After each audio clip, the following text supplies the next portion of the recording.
Okay, so this is the iPhone 16 Pro Max, and for the last couple of days, weeks, actually 2 weeks, I got it on launch day. I've been taking a lot of photos and videos, and in today's video, I just wanted to show you video samples of ProRes log 10-bit that I'm also doing some color grading on, putting in LUTs and stuff like that.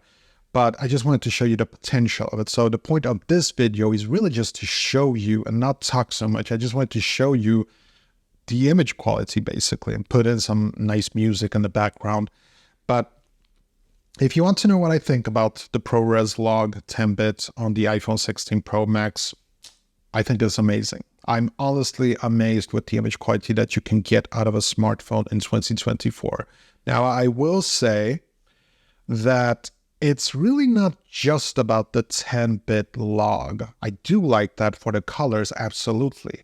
But something that I've also noticed is that when you shoot in log on the iPhone, you don't get that digital sharpening effect. And so when I look at clips coming from the iPhone 16 Pro Max with log, it's so difficult for me to grasp that it's quality that's coming out of a smartphone and not a full-frame camera. But that's just my opinion. I'll let you be the judge. You tell me in the comment section what you think of the image quality. So I'm going to put in some nice music in the background and we're just going to go. Let's do this.